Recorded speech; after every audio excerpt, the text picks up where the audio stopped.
전쟁을 알지 못하면 역사도 알 수 없다. 이야기로 만나는 토크멘터리 전쟁사. 오늘요. 네. 저 중대 발표할 게 있습니다. 중대 발표요? 네. 같이 하십니까? 보통 이러면 좀 좋은 거라도 물어볼 때. 아니 진짜로 모르시다는데 윤지한 아나운서의 지분은 토크멘터리 전쟁사에서 과반 이상을 차지하고 있습니다. 그래요? 그럼요. 그래서 중대 발표가 뭐냐면요. 네네. 남자들이 가장 무서워하는 질문일 수 있는데 네네. 오빠 내일이 무슨 날인 줄 알아? 무슨 날인지 아세요, 호준 씨? 근데 저는 모를 수가 없어요, 사실. 제가 토크멘터리 전쟁사 첫 녹화하는 날 저희 딸을 낳았거든요. 맞다.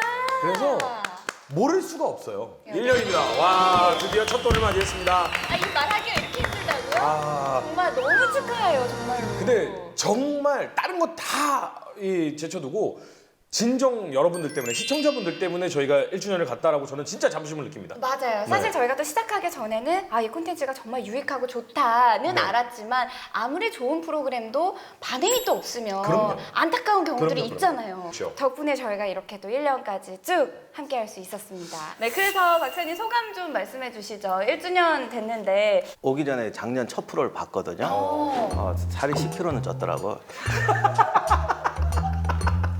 많이 네. 그렇게 드셨어요. 제가 살이 쪘다는 건 네. 그만큼 공부하느라고 책상을 못 떴다는 거예요. 여기까지만 하겠습니다. 이제 방송을 안 해요, 정말. 댓글에도 임용환 박사님 덕분에 너무 많은 지식을 알아간다. 그러니까 저희 토크멘터리 전쟁사가 너무 좋은 이유가요. 우리 방송을 보고 즐거워하시면서 본인들의 의견도 피력해 주시고 잘못된 점은 지적해 주시고 서로 간에 커뮤니케이션이 된다는 점이 너무 좋아요. 요새 또 네. 소통이 그렇게 중요하잖아요. 그럼요. 소통이 되는 방송입니다. 근데 기자님도 하실 말씀 많을 것 같아요. 저는 일단은 처음에는 이렇게까지 준비를 많이 안 하는 상태에서 투입이 됐었는데 회가 거듭되면 거듭될수록 오히려 제가 더 많이 배우는 것 같았었어요. 그래서 내가 배우면서 내가 지식을 전달하면서 동시에 배우는구나. 전 거기에서 가장 큰 혹시 다른 곳에서 토크멘터리 전쟁사를 잘 보고 있다는 얘기를 들은 적이 있으신가요? 제 주위의 친구들은 꼭 봐요. 근데 일관되게 윤지한 아나운서 얘기만 하죠. 어쩜 그렇게 다들 똑같을까요? 그나저나 그래서 저희는 오늘 1주년 특집으로 조금 특별하게 마련을 했는데 네. 혹시 허준 씨 저희 1회 때 뭐 방송한지 아세요? 당연하죠. 이거는 정말 잊어버릴 수가 없는 게 그쵸. 1회 때 제 1차 세계대전을 했기 때문에 잃어버릴 수가 없어요. 맞습니다. 네. 그래서 오늘은요 그 1차 세계대전을 조금 더 되새겨보자라는 의미에서 역사상 가장 치열했던 전투이자 최악의 전투로 꼽히는 갈리폴리 전투에 대해서 오늘 다뤄보도록 하겠습니다. 잠깐 애드립 치려고 했죠? 전 세계를 긴장시키며 유럽의 화약고라 불리던 발칸 반도. 사라예보를 방문한 오스트리아 헝가리 제국의 황태자 부부가 피살당하는 사건 발생. 단 두 발의 총성으로 시작된 제1차 세계대전. 이후 유럽은 전쟁의 포화 속으로 빠지며 어마어마한 숫자의 사상자가 발생하는데 이 비극적인 전쟁 중 가장 치열했으나 최악으로 불리는 전투가 있었으니 역사상 최악의 상륙작전 갈리폴리 전투. 자, 갈리폴리에 대해서 얘기를 하기 전에 갈리폴리를 그냥 갈리폴리가 아니라 이가 갈리폴리라고 할 정도로 치를 부들부들 떠는 분이 계시다라는 얘기를 들었어요. 네. 그 영국의 수상이자 군인이었던 처칠이죠. 네. 사실 처칠의 평생의 굴욕이 갈리폴리예요. 처칠이 이게 세잖아요. 네네.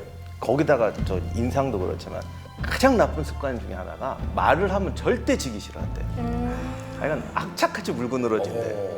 그래서 친구들이 통하는 말이 있어요. 처칠이 물고 늘어지면 그냥 갈리폴리 한마디만 하면 그냥 고개 돌리고 간다. 그 정도로 일생의 굴욕이었죠. 근데 사실 윈스턴 처칠 하면은 저희 토크멘터리 전쟁사에서도 여러 번 거론됐던 인물이거든요. 그럼요. 근데 영국의 우상으로 불릴 이런 인물이었는데 도대체 어떤 전투였길래 이 윈스턴 처칠에게 좀 불명예를 안겨줬는지. 1차 세계대전이 시작될 때 처칠이 해군성 장관이었어요. 처칠 하면은 늘 대기만성형, 뭐 학교 다닐 때 낙제도 하고 뭐 수상도 늦게 되고 이런 스토리를 해서 이제 격려하려고 그랬는데 네. 사실 처칠은 반대예요. 금수저 집안에 태어나서 초특급 출세를 했던 사람이거든요. 그래서 40살에 해군성 장관이 됐는데 당시 육군성 장관이 키치너인데 키치너가 총사령관일 때 처칠이 중위였어요. 근데 키치너가 육군성 장관 할 때 처칠이 해군성 장관 한 거예요. 그런데 영국은 해군성 장관의 실권이 육군성 장관의 10배가 넘어요, 진짜. 아니, 영국은 옛부터 그 무조건 해전이었잖아요. 그쵸. 무조건 해군이기 네. 때문에 그 이게 얼마나 벼락출세한 거예요. 그때 처칠의 야심이 너무 넘쳐가지고 1차 세계대전 때 내가 정말 여기서 한 번만 더 튀면 이제 총리다. 갈 때까지 간다. 그래서 너무 야심이 앞섰던 것 같아요. 그래서 해군이 뭔가 히트를 쳐보자. 그래서 만든 게 갈리폴리 작전이었어요. 사실은 뭐 저도 많은 걸 배워갑니다만은 시청자 여러분들께서도 어떤 분은 갈리폴리? 영국에 갈리폴리라는 데가 있나? 아니죠. 두 분 직접 갔다 오셨잖아요. 터키에 네, 갔었어요. 터키에. 제가 제 평생 언제 그 역사학자 분하고 같이 답사를 가겠습니까? 이번에 저한테 정말 큰 기회였고 더군다나 거기에 뭐 전투 현장뿐만 아니라 여러 그 문화 역사적인 네네. 유적이 정말 많았었어요. 모든 유적이나 역사 그 매 역사의 장소 매 순간마다 교수님께서 또 뭐 그냥 줄줄줄 나오시잖아요. 진짜 살아있는 역사를 공부하고 그렇죠. 오셨네요. 갈리폴리 어떤 곳입니까? 일단 다다멜스에 있는 곳이죠. 그리고 거기서 왜 갈리폴리를 영국을 비롯한 연합군 함대가 와서 네. 왜 갈리폴리를 점령했을까라는 그 생각부터 한번 우리가 해볼 수 있고요. 과연 여기에 진짜로 상륙을 시도했었을까? 완전 자살행위였을 텐데 그런 지형도 몇 그 군데가 정도예요? 있었고요. 예. 이게 책으로 읽는 거하고 보는 거하고 다른 게 네. 책으로 읽을 때는 사실 아무리 설명을 잘해도 할 수 없는 설명들이 있어요. 그쵸. 근데 사실 처음에 지나가다가 저희 상륙 지점이 여러 개인데 저기 상륙 지점 하나였습니다라고 믿기질 않더라고. 여기? 저기 상륙을 해? 근데 나중에 돌아다녀 보니까 거기가 제일 좋은데. 아까 제일 좋은 데에도 저기 상륙했다고 하면 사람들이 그나마 말도 안 거기가 돼. 제일 낫더라고요. 고지를 올라가는데 차를 타다 상당히 올라갔어요. 근데 거기 올라가서 보니까 무슨 생각이 드냐면 야 여기까지 대포를 끌고 오려면 병사들이 정말 죽어났겠구나. 그러니까 상륙과 동시에 완전 절벽을 기어 올라가야 근데 되는 거예요. 가기 전에 갈리폴리 관련해서는 사실 갈리폴리는 유럽에서 연구가 충격적인 사건이었기 때문에 책도 수십 권이 넘고요. 네. 다큐도 여러 개 있어요. 다큐 하나를 봤는데 처음에 다큐 보니까 어떻게 저런 생각을 하지? 어떻게 저런 분석을 하지 싶었거든요. 가서 보니까 별거 아니더라고. 가면 다 아는 거야. 아 그래요. 그럼 본격적으로 조금 이야기를 나눠보도록 할게요. 이 갈리폴리 전투가 왜 일어나게 됐는지 배경부터 좀 짚어봐야 될 것 같은데 1915년이 되니까 이제 전쟁이 일어난 지 한 1년이 가까이 되는 시점에서 연합국에 고민이 생기기 시작합니다. 왜냐하면 러시아를 어떻게 지원하느냐 이게 가장 큰 문제였어요. 왜냐하면 독일이 지금 양면 전쟁을 하고 있기 때문에 러시아를 적절히 지원해서 러시아가 상당수의 독일군을 붙잡아 놓거나 최소 어떤 타격을 준다고 하면 연합군으로서는 상당히 유리한 입장에 설 수 있거든요. 근데 이 러시아를 지원할 수 있는 루트가 마땅치가 않았어요. 거기에 세 가지 루트가 있었거든요. 첫 번째 루트는 이제 북해를 돌아서 가는 무르만스크로 가는 그런 루트였어요. 거기는 굉장히 그렇죠. 근데 북해가 원래 파도가 험난하고 맞아요. 겨울엔 또 얼어요. 얼어요. 그 게임 중에 그 먼 항해 시대라는 그게 있거든요. 거기 가면 그 위쪽으로 가면은 큰일 나요. 그렇죠. 더군다나 무르만스크 항이 전선하고 너무나 멀리 떨어져 있기 때문에 일단 북해 루트는 탈락. 두 번째 이제 발트해로 들어가는 거예요. 발트해. 가장 가까운 루트였죠. 발트해인데 발트해는 길도 좁은데다가 독일 해군들이 우글우글 했었거든요. 그러니까 발트해도 탈락. 마지막에 남은 데가 어디냐? 저 흑해를 통한 저 갈리폴리 저 지역이었어요. 근데 저 때 당시까지만 해도 아직 터키는 어느 쪽에 붙을까 고민 중이었거든요. 근데 여기서 이제 영국이 터키를 매수했죠, 사실. 매수했는데 막판에 독일이 한 장을 더 써요. 그래서 터키가 독일 편을 붙습니다. 그다음에 그 전에 또 일도 있었어요. 왜냐하면 터키가 영국의 그 전함을 발주했는데 전쟁 중이라는 이유로 그걸 또 자국 해군에 편입시키고 그래요. 그러니까 터키로서도 여러 가지가 좀 안 좋았죠. 영국에 대한. 근데 이제 지금 저 상황에서 그렇게까지 지형이 안 좋은데 그곳을 선택한 건 사실은 터키가 넘어올 것이라고 생각을 했는데 안 됐으니 이거는 일단 모든 게 안 좋은 조건이 돼버렸네. 근데 사실 연합군도 자신이 있었던 게 뭐냐면 처칠도 그랬고 모든 영국군 지휘관들이 뭐라고 그랬냐면 일단 전쟁이 시작되면 2주 안에 이스탄불 점령할 수 있다 이렇게 믿었어요. 자신이 넘쳤군요. 그러니까 저희가 1주년이 됐잖아요. 1년째 드는 생각이 있어요. 내가 군에 몸담은 지 수십 년 이렇게까지 자신 있던 적은 없었다라는 마음 가진 사람은 다죠. 이런 경우가 된 경우가 맞아요, 많아요. 맞아요. 1차 세계대전이 벌어진 사실 근본적인 이유가 독일이 양쪽에 러시아하고 영국, 프랑스에 꽉 막혀 있잖아요. 네. 그러니까 이거를 뚫고 우리도 이제 제국, 세계 제국이 되겠다. 나가는 길을 뚫자라는 거였거든요. 이 나오다 보니까 터키가 비잔틴 제국 때도 얘기했지만 동서가 만나는 데 아니에요. 그렇죠. 근데 이 터키는 입장이 애매한 것이 터키가 위험스럽게 여기는 나라는 러시아예요. 늘 발칸반도에서 맞아요. 나오려고 그러니까. 독일도 결국 일로 나오려고 그래요. 영국은 이미 나와 있어요. 그렇죠. 그래서 터키라는 나라는 정말 애매한 거야. 네. 러시아를 경계하려면 독일하고 손잡는 게 그렇죠. 낫고 독일하고 손잡으면 영국하고 틀어지고 그렇죠. 그래서 막 고민을 했는데 원래는 터키가 친한 나라는 영국이었어요. 18세기부터 산업혁명하면서 지금 터키 가면 돌마바흐체 궁전이라고 근대 궁전이 있거든요.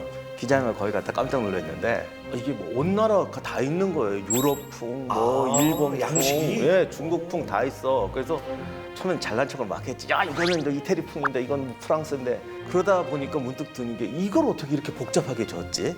그래서 영어 잘하는 기자님 물어봤죠. 이거 어떻게 해서 이렇게 온 세계 걸 다 끌어들였냐고. 그랬더니 간단하게 대답하더라고요. 뭐라고요? 뭐라고요? 영국. 아 영국이. 영국 기술자들이라서 지금. 그러니까 저희가 거기서 뭘 봤었냐면은 거대한 샹들리에예요. 우리가 보통 이런 샹들리에 정도가 아니라 샹들리에 세트 하나에 뭐 수억 원 정도 하는 거예요. 근데 이게 이 샹들리에가 어디서 만들었냐고 제가 물어봤거든요. 근데 크리스탈은 전부 다 인도산인데 이걸 다 크리스탈을 가져와서 영국 엔지니어들이 다 같이 만든 거래요. 그다음에 보일러 시설 이런 것도 전부 다 영국식이에요. 근데 정말 아프리카 돗자리까지 다 있어요. 온 세계에. 진짜 우리가 얼마나 고민했게. 어떻게 이렇게 설계를 하지 했더니 영국이 다 주워와서 터키 해준 거예요. 아니 그러면 영국하고도 그렇게 친하게 지냈고 그리고 아무리 봐도 지금 현재 상황에서 연합군이 굉장히 자신감 넘치는 상황인데 터키 입장에서 그 반대의 손을 잡았단 말이죠. 그러니까요. 그러면 대비를 철저하게 했어야 됐을 텐데.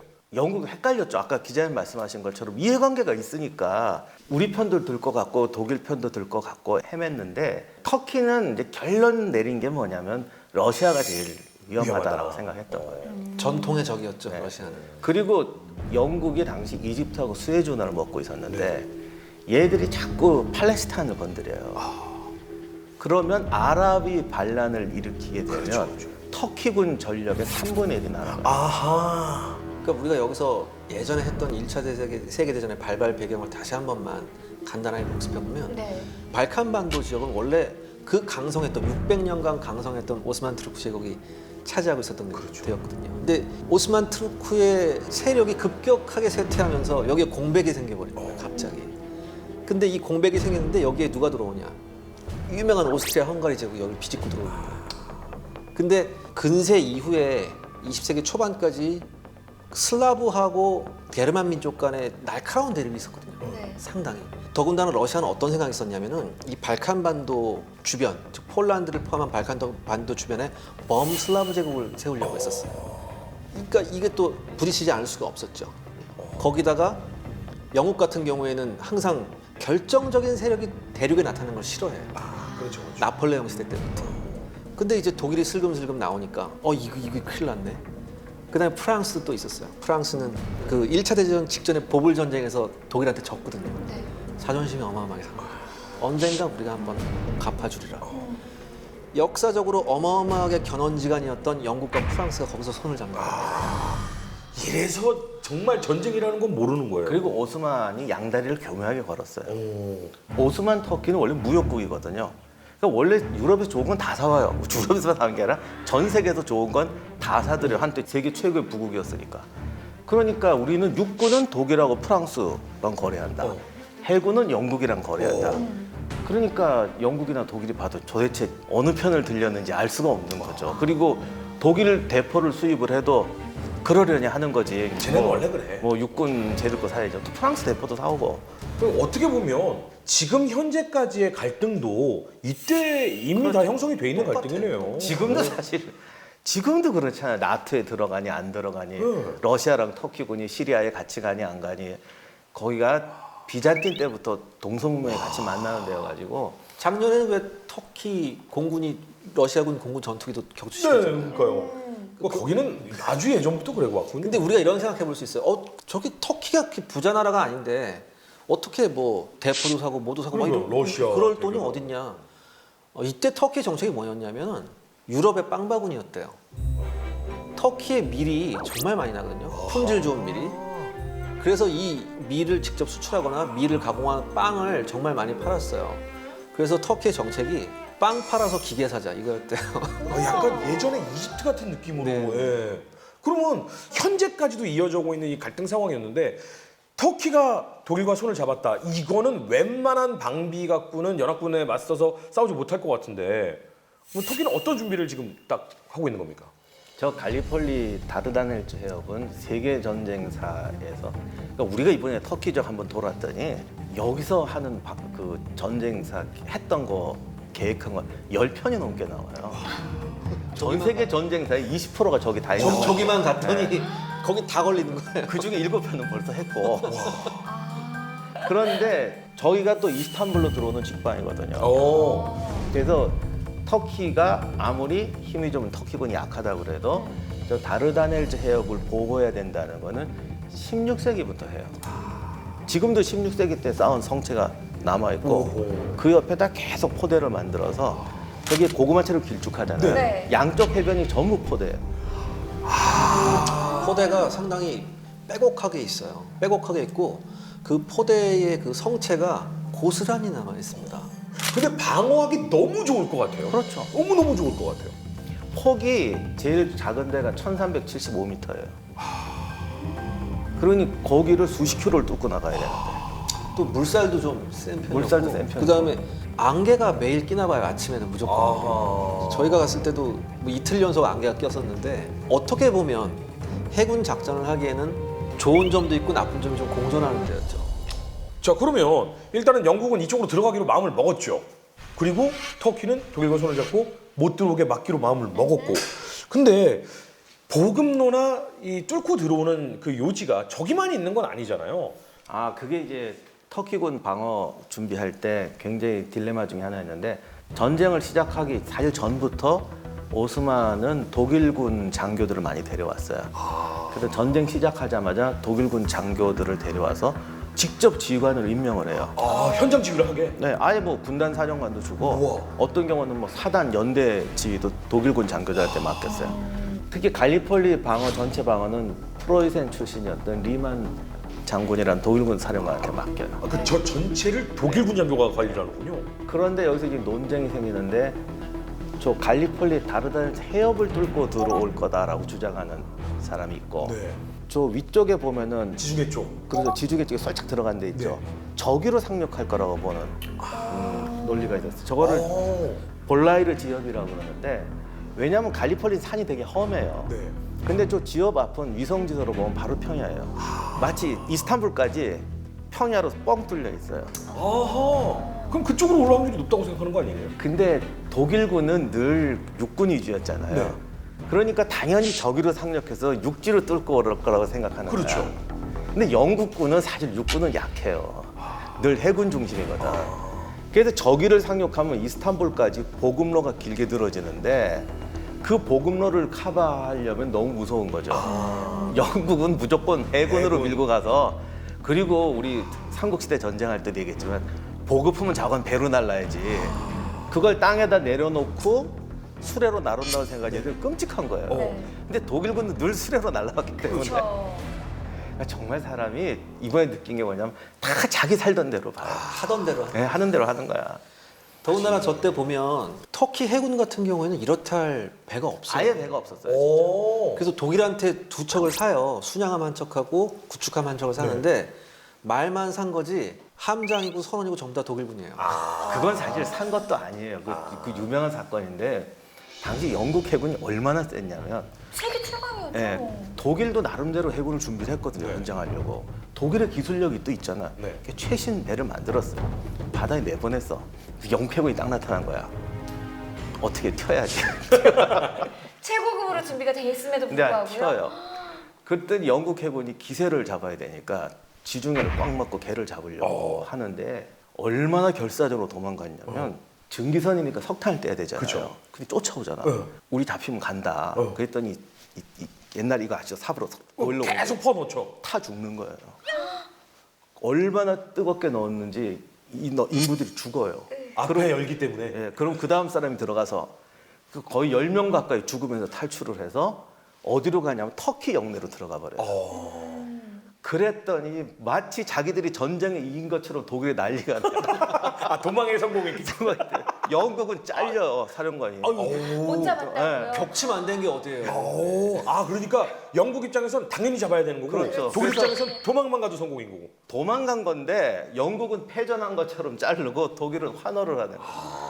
그래서 영국의 굴욕이었어요. 그게. 그 정도였어요. 근데 지금 생각해보면 독일군은 전격전이라든지 육상전은 워낙 강하니까 당연히 이스탄불로 쭉 돌파할 수 있는 지중해 쪽 노선을 고려를 했고 그리고 영국의 입장은 갈리폴리 쪽 상황을 생각을 했는데 그러면 작전 지휘권은 독일에 있잖아요.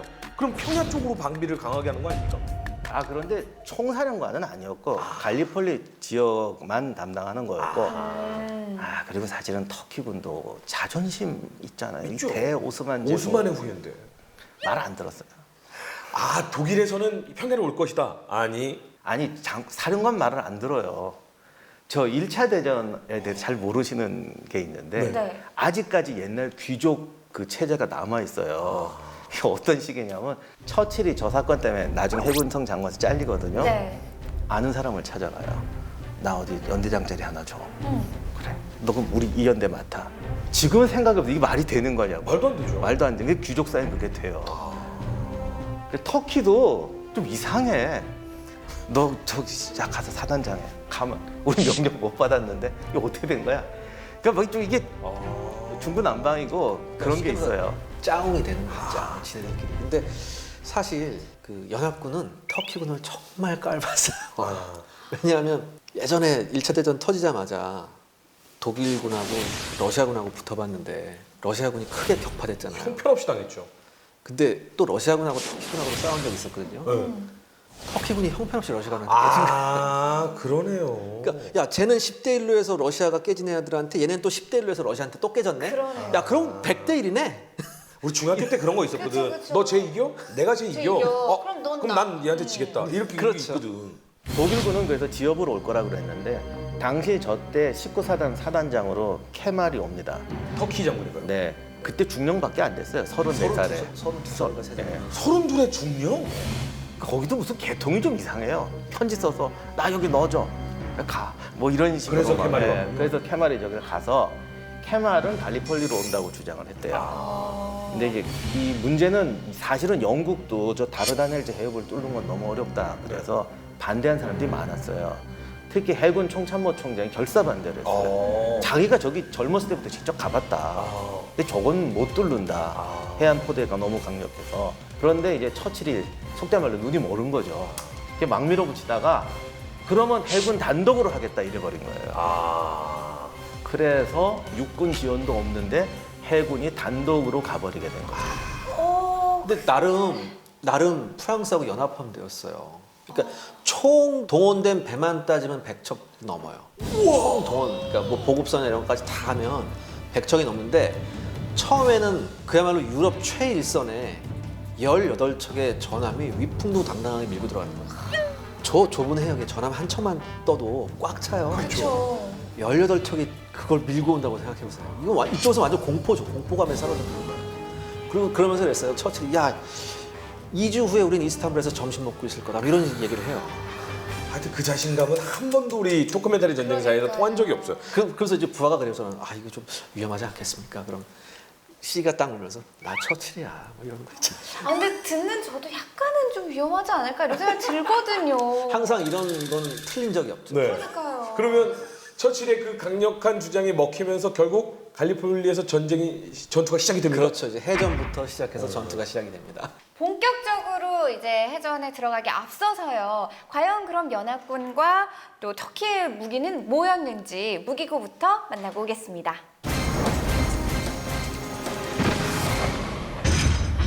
무기고에 오신 걸 환영합니다. 오늘은 1차 세계대전의 격전지 갈리폴리에서 벌어진 해전을 살펴볼 텐데요. 자, 해전에서 양측은 어떤 무기들을 사용했을까요? 먼저 연합군입니다. 영국, 프랑스, 러시아 등 연합국은 무려 100척의 함정을 갈리폴리 해전에 투입했습니다. 물론 주력은 영국과 프랑스의 전함들이었죠. 영국의 전함 이리지스 터블은 만재 배수량 1만 6천 톤급의 당시로서는 대형 전함이었습니다. 1898년에 진시된 이 배는 305mm 주포 4문, 152mm 부포 12문, 그리고 76mm 포 16문을 탑재한 당시 최일성급 전함이었습니다. 갈리폴리 해전에서 터키군의 240mm 해안포 2문을 격파하기도 했죠. 하지만 터키군의 기뢰에 걸려 결국은 침몰하고 맙니다. 영국의 전함 오션은 이리지스터브를 구하러 오다 역시 기뢰에 피격된 비운의 전함입니다. 만재 배수량 1만 3천 톤급으로 이리지스터블보다는 다소 작았지만 305mm 주포와 152mm 부포로 잘 무장된 배였습니다. 영국이 자랑하는 순양전함 인플렉서블도 해전에 참가했죠. 전쟁 직전에 만들어진 이 전함은 만재 배수량이 무려 2만 톤이 넘는 대형 함선이었습니다. 6문의 305mm 주포와 16문의 102mm 부포로 무장한 막강한 전함이었던 인플렉서블은 역시 터키군의 기뢰에 피격되어 가까스로 침몰을 면한 채 전선에서 이탈합니다. 이번엔 프랑스 전함을 한번 살펴보겠습니다. 프랑스 역시 여러 척의 전함을 참가시켰는데요. 먼저 전함 부베입니다.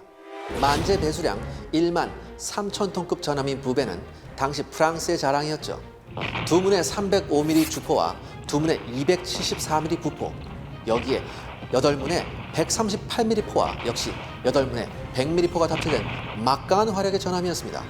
하지만 부베는 가장 먼저 터키군의 기뢰에 걸려들어 침몰되는 운명을 맞았죠. 프랑스남 골로는 만재 배수량 1만 1천 톤급의 약간 작은 전함이었습니다.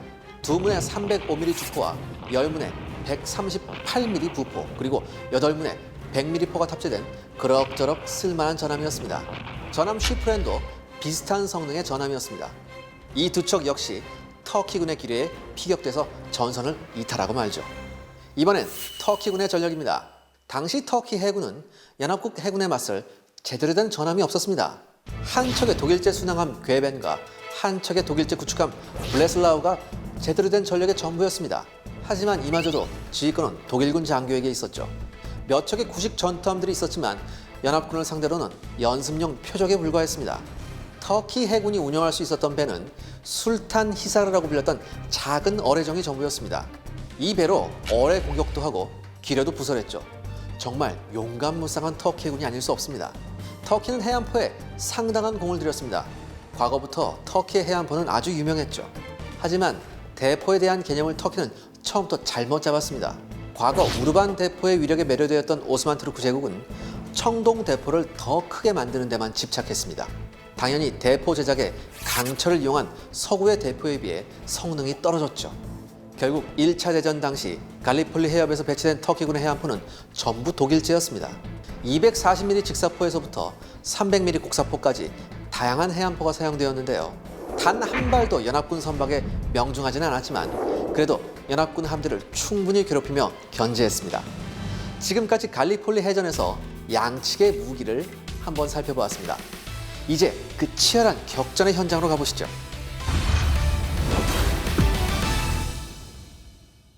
자, 이제 드디어 처칠의 강력한 자신감으로 인해서 전투가 시작이 됩니다.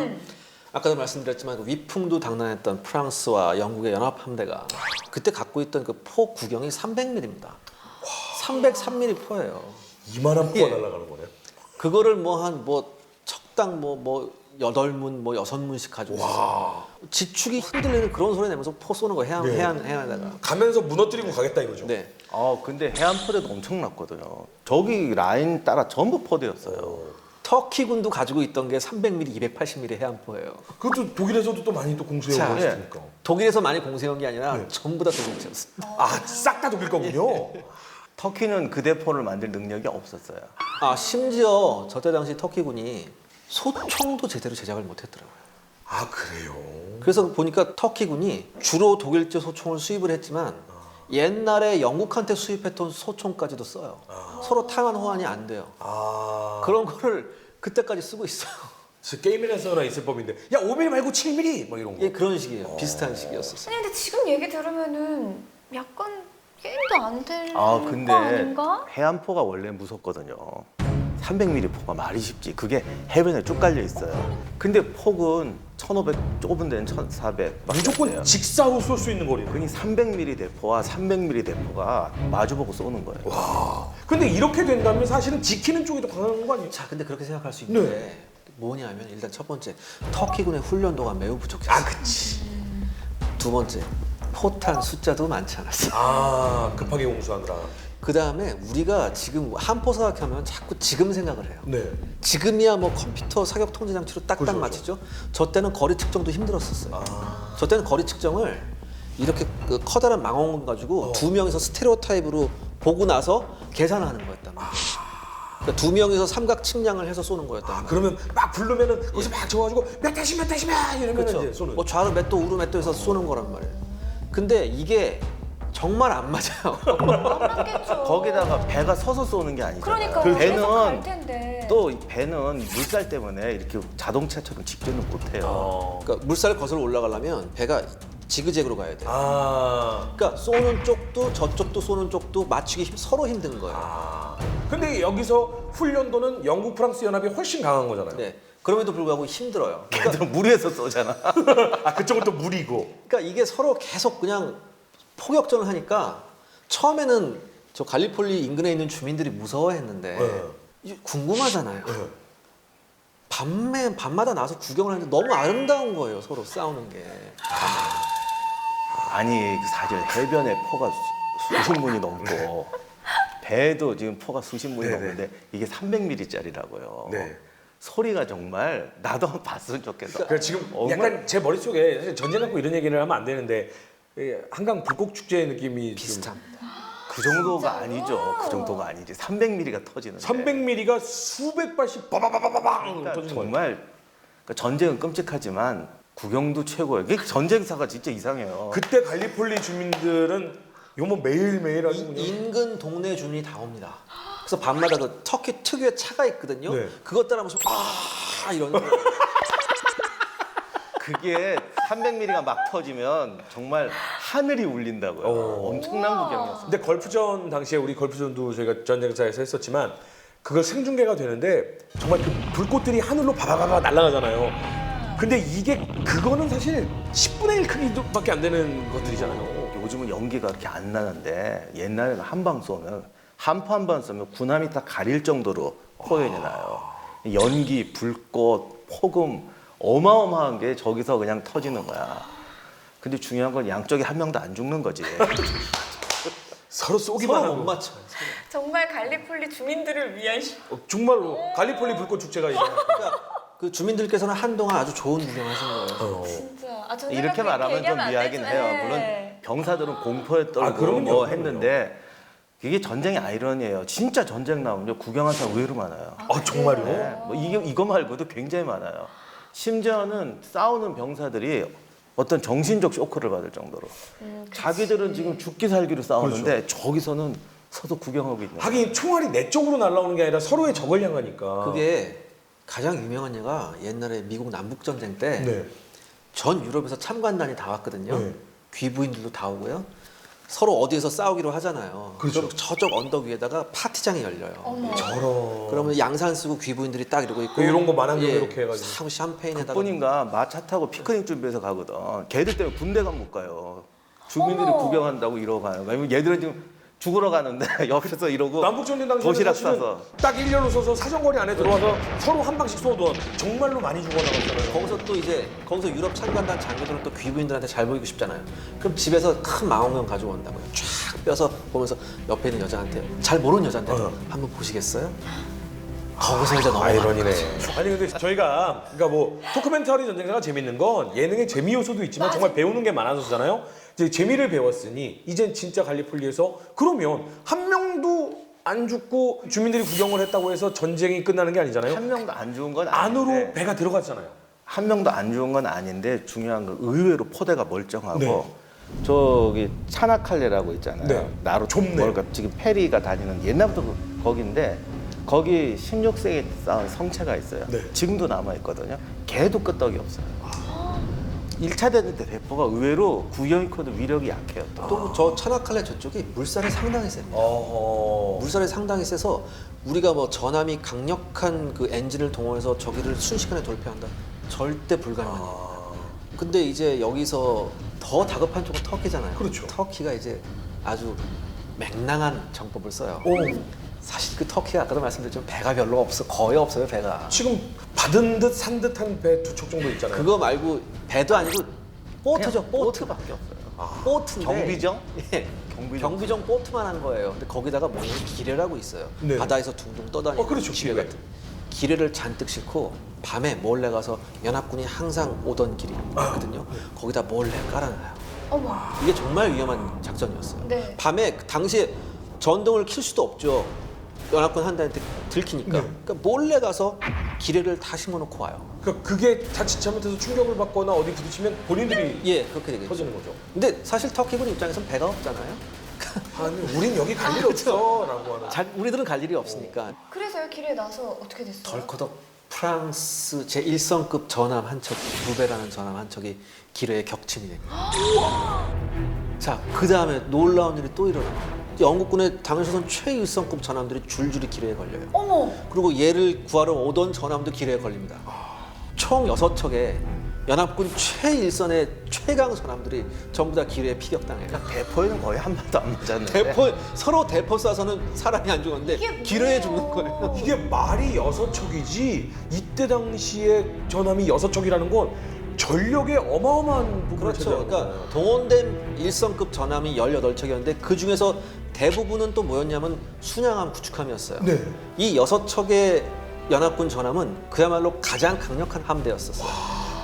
근데 이 6척이 전부 다 기뢰에 피격이 됐고 그중 3척은 완전히 가라앉습니다. 와, 이래서 다큐멘터리 전투가 재밌어요. 맞아요. 매번 보는데 수적으로 열악한 군대가 오히려 승리하는 경우들을 많이 봤고 지금도 봐도 우리는 분명히 아이고 세계 최강의 영국 함대인데 당연히 뭐 터키군은 어떻게 되지 않을까 이렇게 생각을 했는데 예상 외로 근데 영국 해군이 좀 자만했던 게 해안포가 지금처럼 안 맞으니까 뚫고 가면 이스탄불까지 함대가 갈 수 있다고 생각했어요. 근데 이게 두 가지 착각인데 일단 기뢰가 막는 거지. 기뢰는 방법이 없거든 당시에. 기뢰로 막아버렸고 또 하나는 군함은 통과하는데 당시는 대부분 증기선이어가지고 증기선은 석탄 소모량이 엄청 나갔고요. 석탄 실은 배하고 보급선이 가야 돼요. 쫓아와야죠. 많은 분들이 군함은 먹을 거 잔뜩 싣고 다니는 줄 아는데 네. 군함은 또 좁아서 크기에 비해서는 화물선의 5분의 1도 못 실어요. 대포 실어야 되거든요. 예. 그래서 실제로는 보급선이 어마어마하게 따라가야 되는데 해안포대를 놔두고 이스탄불까지 가면 보급선이 못 따라가잖아요. 아, 군함의 기동력을 따라갈 수가 그렇죠. 없으니까. 그러니까 군함은 갈 수 있어도 보급선이 못 가니까 어차피 안 되는 거였는데 그나마 기뢰에 콱 막혀버린 거예요. 좌우간 마지막 그 영국 해군이 이게 돌파가 안 되니까 당시 영국의 최신형 전함 몇 척이 와 있었고 특히 퀸 엘리자베스 같은 경우는 야, 퀸 엘리자베스. 당시 세계 최첨단 전함이었어요. 엄청 아끼는 거였는데 그래서 처음에 포격전할 때는 구축함이나 순양함이 나오고 전함은 뒤에서 엄호 사격했거든요. 근데 안 되니까 이 비싼 전함을 최일선에 세우고 퀸 엘리자베스. 마지막 날 강행 돌파를 한 거예요. 소용없었어요. 여기서 뻥, 저기서 뻥 기회가 근데 터지기 시작하는. 기뢰는 안 맞고 포에는 안 맞았는데 아무튼 전함을 이제 정말 열받아갖고 밀어붙였는데 뭐 그래도 근데 이 사건이 나니까 이번에 영국에서 놀란 거예요. 놀라죠. 세상에 저 최신형 전함을 저런 자살 공격했어? 당장 빼. 그래서 퀸 엘리자베스 빼라고 난리가 납니다. 그리고 빠지면서 이제 이 해전은 그냥 끝나버립니다. 아니 너무 허무해요. 그러니까 아니 그러니까 결국은 터키의 정말 용감했던 기뢰 설치 부대의 활약 그리고 주민들의 많은 응원 요거 끝나고 그냥 해전이 끝나버렸네요. 그런데 여기서 우리가 터키 해군의 용감함을 우리는 상기해봐야 됩니다. 우리가 저희가 박사님하고 같이 그 터키 해군 군사박물관에 갔는데 네. 커다란 동판으로 그걸 쫙 제작을 해놨어요. 그 다음에 당시에 썼던 기뢰함을 복원해놔서 그 배 안에 들어가면 당시에 갈리폴리 해전이 어떻게 됐는지 전부 다 설명하는 그 동영상하고 이게 쫙 나옵니다. 그래서 그 배는 지금도 전쟁용으로 딱 정박하고 있어요. 지금도 거의 매일 터키 전역에서 학생들이 와서 봐요. 그거를. 당시는 그 영웅적인 행동이에요. 그렇죠. 걸리면 죽는 거였는데 그러니까 이 전투는 정말 모르는 것 같아요. 이렇게 들으면 들을수록 신기하고 뭐 재밌다라고 표현하기는 좀 그렇지만 그러니까 이 재미라는 것이 많이 알게 돼서 재밌다. 맞아요. 네. 근데 이쯤 되니까 좀 한 사람이 좀 걱정되긴 해요. 잘 나가시던 분 한 분 내가 계신데. 자존심이 여기 끝까지 있고 이렇게 시가를 피면서 나야 했던 윈스턴 처칠이 아주 그냥 이거 무참히 자존심 밟힌 거 아닌가요? 결국 처칠은 그 일로 해서 해군성 장관을 사임을 해요. 사인물이라는 거. 그러니까 잘 나가다가 정말 한 번에 꺾인 거죠. 그러나 처칠이 또 어떤 사람입니까? 나중에 자서전을 쓴 걸 봤거든. 네. 그랬더니 이 갈리폴리에 대해서 어떻게 썼냐면 쓰긴 썼나요? 그럼요. 대단하다니까요. 다 뭐라고 썼냐면 그땐 정말 나의 처절한 실수였다. 내가 왜 그때 그걸 그냥 해군을 보냈을까? 그러면서 뭐라고 반성을 하냐면 장관이 군사 테이블까지 나가서 간섭하면 안 된다.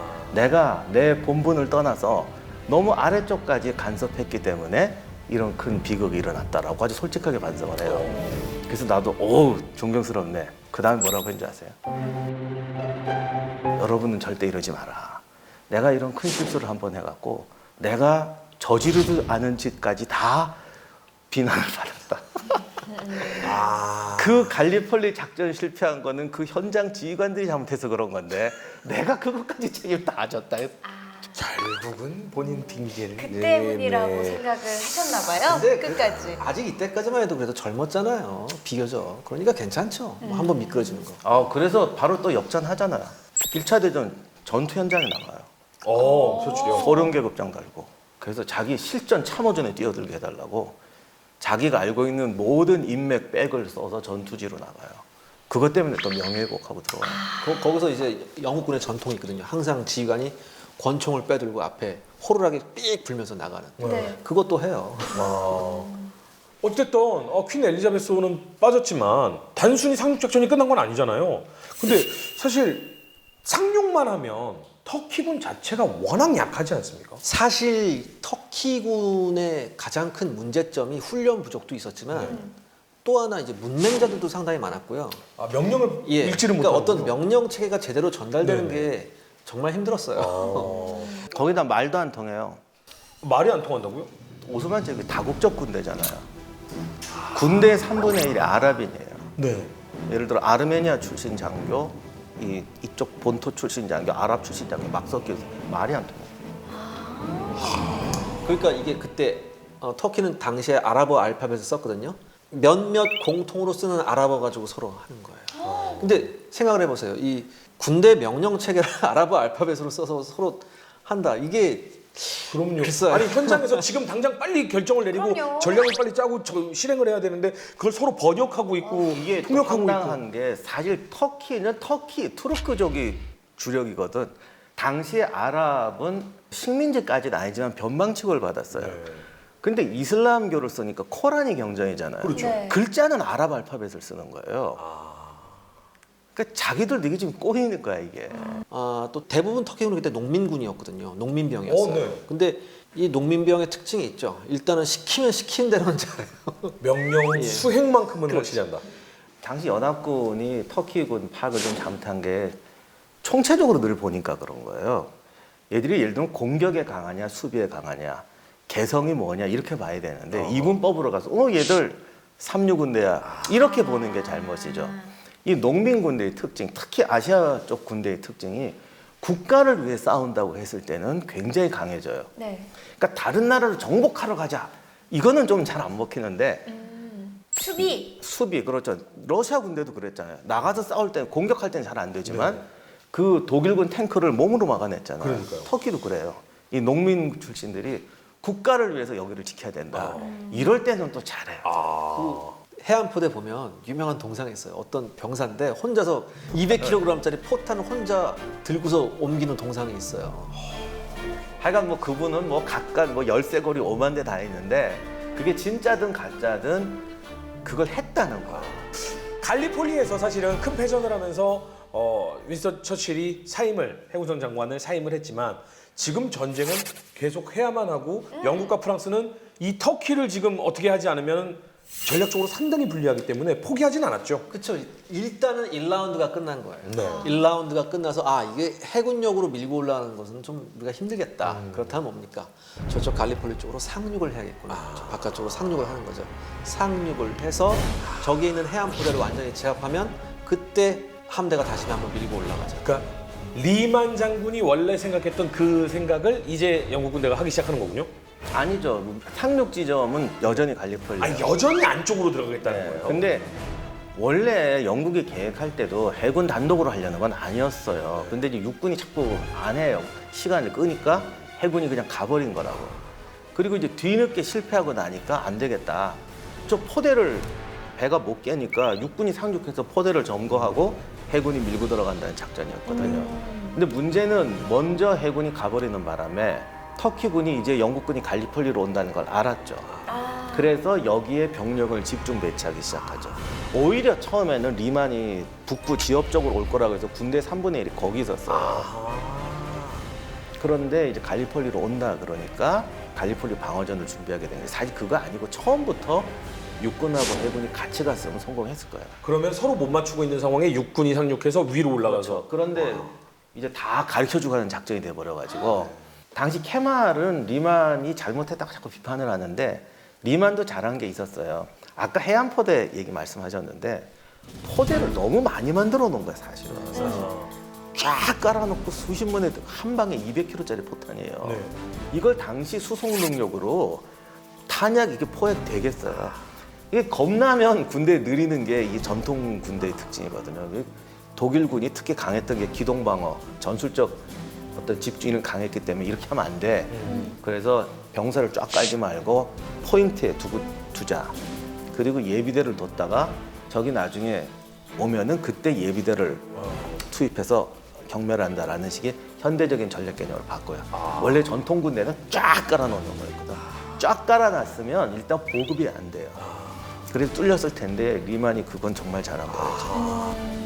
그래서 사실은 어떻게 보면 너무나도 절묘하게 현지 군인과 독일군의 장교가 작전이 잘 섞인 거네요. 그렇죠. 그리고 거의 2개 사단, 3개 사단 이상의 병력이 와우.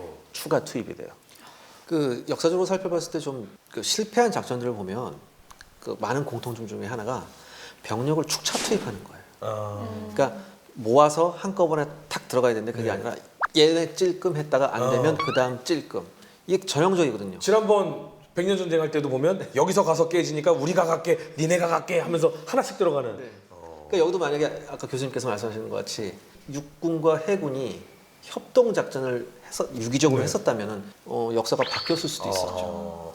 그런데 여기에서 영국의 육군도 사실은 그렇게 강력하지 않았다면서요? 그것도 그거지만 당시 프랑스 전선에 다 몰려 들어가 있었거든요. 그때가 독일이 슐리펜 계획으로 지금 파리를 막 위협하고 있을 때예요. 그러니까 사실 육군이 병력 투입을 못 하겠다고 한 게 지금 당시 슐리펜 계획은 충격이었잖아요. 망치와 모루. 네, 그 지금 난리가 나가지고 병력 있는 대로 투입해야 되고 프랑스를 지켜야 된다고 난리치는데 그때가 이제 파리 150km 딱 남겨뒀을 때예요. 독일군이. 근데 처칠이 군대를 터키로 빼자고 그랬으니 사실 누가 듣겠어요. 하긴 그러네요. 듣고 보니까 그러네요. 근데 이 얘기를 듣고 보니까 터키군 입장에서는 굉장히 지금 유리한 상황이 땡큐죠. 아닌가 네. 이런 생각이 들거든요. 그렇죠. 그래서 지금 방어 준비를 하고 있는데 영국군은 사실 갈리폴리에 보낼 병력도 없는 거예요. 네.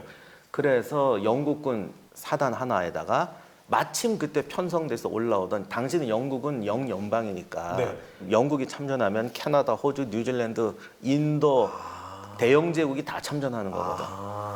그래서 이게 뉴질랜드, 호주군이 당시 징집이 돼서 준비 중이었는데 이 병력을 잘안 하지 않나요? 근데 그 원래 그 안제군단이라고 하거든요. 그 안제군단은 전통적으로 영국군에서 가장 터프한 군대였어요. 왜냐하면 호주 그 사냥하고 그러던 사람이에요. 그 농민 그런 애들이 많았거든요. 그래서 가장 터프한. 그러니까 병사 개개인의 자질은 굉장히 우수하고 용감했는데 훈련이 안 됐다는 거죠. 그리고 원래 그 나라 군대가 없어요. 그러니까요. 2차 대전 때도 그래갖고 1개 사단인가 밖에 없던 그런 나라예요. 상비군이 별로 없어요. 네. 막 징집해서 모았는데 병력의 90%가 일병이었어요. 아까 입대한 지 이제 한 6개월 정도밖에 안 된. 네. 그래서 이거 어디다 투입할지 결정도 안 돼 있었는데 급하니까 갈리폴리로 보내 이래가지고 오는데 철모도 안 가진 건 정말 정신밖에 없는 철모가 없이 갔다고요? 철모도 없었어요. 그러니까 그 당시에 장교가 쓰는 것 같은 군모가 있었거든요. 네. 그거 줬었어요. 철모가 없었어요. 상륙 작전을 가는데요? 네. 그러니까 이때 당시에는 상륙 작전의 개념조차 없었어요. 아하. 상륙 작전을 하려면 이 훈련이 굉장히 많이 필요하거든요. 그럼요. 모든 전술 중에서 제일 어려운 게 상륙 작전인데 육군이고 해군이고 예행 연습조차 제대로 안 돼 있었고 장비도 없었어요. 심지어 가장 기본적인 사전 해안 함포 사격이라고 할까요? 그것도 없었어요. 그냥 태워서 가 이런 거예요.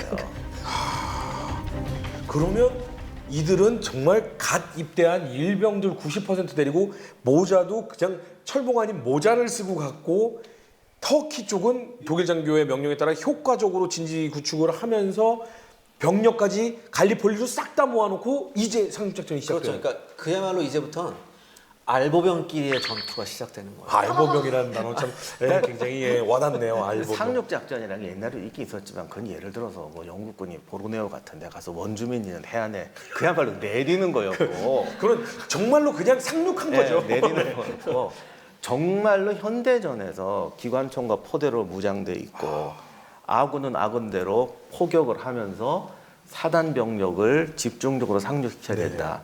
이런 거에 대한 어떤 장비 훈련조차 안 돼 있었다고요. 상륙 정도 없었어요 이때는. 그래서 뭘 썼냐면 보통 이제 전함 같은 데 보면 탈출용 보트 같은 거 있지 않습니까? 네. 그런 보트 같은 걸 잔뜩 갖고 와서 거기다가 내리고 그건 갔어요. 특수작전할 때 밤에 잠입할 때나 쓰는 거 아니에요? 아니 그러니까 그냥 보트요.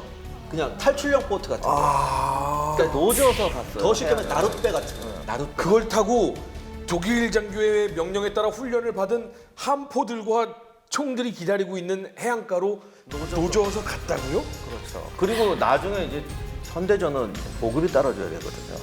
그 보급은 그냥 막 통통배 이런 게 오는 거예요. 그러니까 엉망이 되는 거죠. 다음 이야기. 해전에 이어 이번엔 상륙작전이다. 육해군이 동시 출격해 고지를 점령하려는 연합군의 공격. 이에 목숨을 걸고 방어하는 터키군. 갈리폴리 전투 그 두 번째 이야기. 이때 터키가 대단히 큰 물자 부족이 시달려요. 탄알도 부족했고 포탄도 부족했어요. 저거를 끌고 그 70도 경사예요. 그러니까 훈련된 병사들 같으면 이걸 분해해서 가지고 올라요. 아하. 글도 모르는 애들이. 터키 얘기 들으니까 가는 거 하겠는데 8만 5천이 상륙을 합니다. 어마어마한 숫자죠. 상륙하자마자 한 70도 경사 되는 산들이 있어요. 그 위로 올라가야 되는 거예요. 그 위에서 지금 기관총을 쏘고 있고요. 대단한 게 그걸 또 기어 올라갔어요. 그것도 대폭 끌고 올라가요. 마지막 카드가 또 남아있었죠. 또 한 번의 상륙작전. 그게 카드예요? 또예요? 여기서 이제 최고의 비극이 벌어지죠. 아, 또 있어요. 무려 여기서 연합군 사상자가 25만이 납니다.